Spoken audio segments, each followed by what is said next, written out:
Good evening, everyone. Back again. Here I am, FiveNights Duelist decks, bringing you another top 10. This top 10 is known as decks that will haunt you. I'm not talking about spiritual haunting, unless you take it that way in general.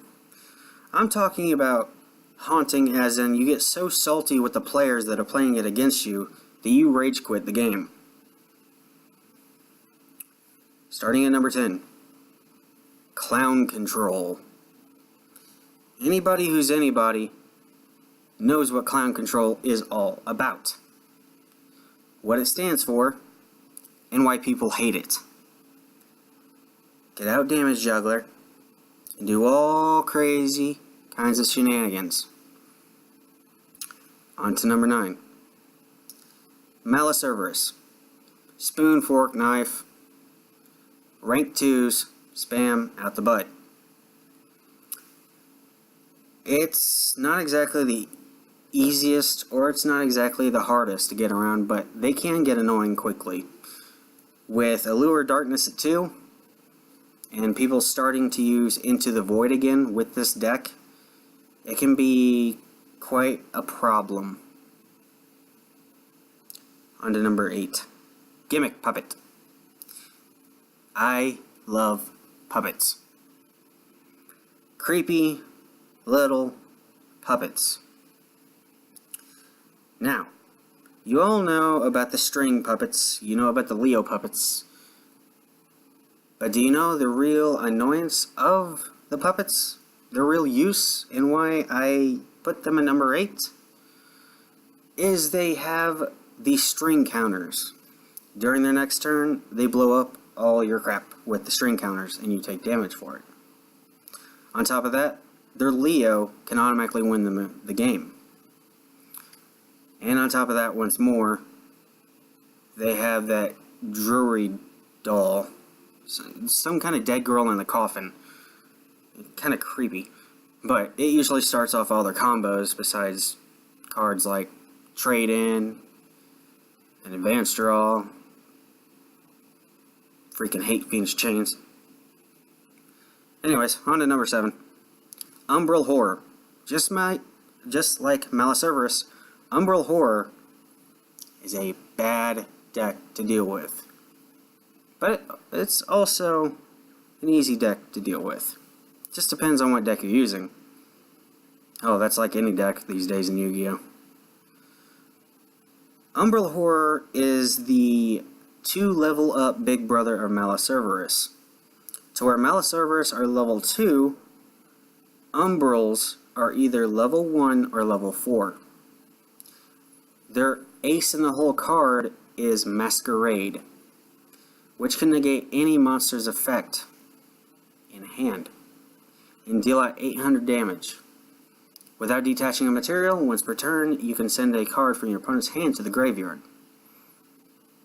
Not only that, but they can easily get out any kind of XYZ, including Utopia the Lightning, just by getting out of Utopia. On to number 6, Skull Servant. Skull Servant is a fun deck, but a really douchey, annoying deck in general to deal with because of King of the Skull Servant. By turn 2, you're facing something with 9,000 attack that looks like an undead guy about to buttfuck you from the Burger King parking lot. Yeah, that kind of Skull Servant deck. On to number 5, Spider decks. I put this in because people have a phobia of spiders. People are haunted by the idea of a creepy crawly on their face while they sleep. What a lot of people don't know is that we eat spiders in our sleep without us knowing. Didn't think of that one, did you? The use of the spider deck is to have your opponent's monsters in defense so you can tribute theirs for your advantage. Hence Mother Spider. And now that they got the unique and awesome power of number 77, a giant mechanical spider, it makes it even worse. On to number 4, Venom deck. Instant win, and a lot of people have the phobia of snakes. Why do people have a phobia of snakes? I will never understand. It's probably... No, it is definitely up there with spiders. Anyways, Venom, they have a lot of support. Even if it's not Venom related, we have a crap ton of reptiles out there. You can use it with aliens. I've seen someone use it with frogs. Well, only swat frog and the little winged frog. Can't exactly remember off the top of my head, but... Anyways, on to number 3. Anybody here a fan of Five Nights at Freddy's? I know I definitely am.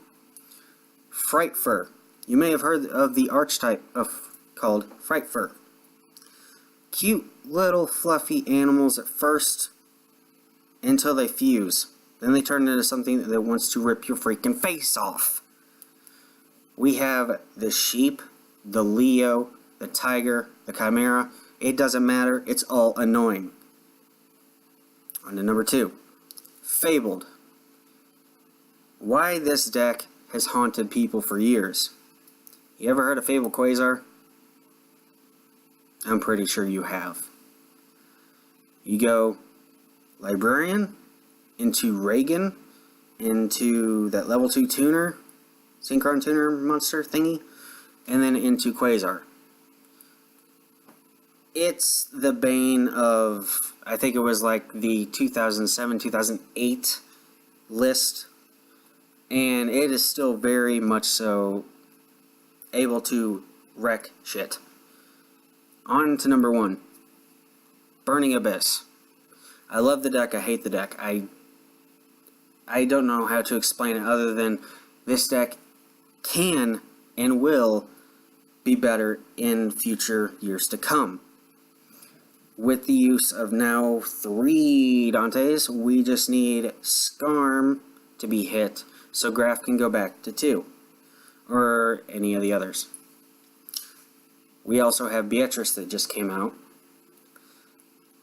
And one thing I want to tell you about this deck, Dante isn't exactly what he looks like.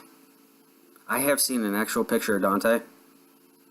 The card you're seeing right now is a sexy lie until you see this one. This, ladies and gentlemen, is the ugly truth.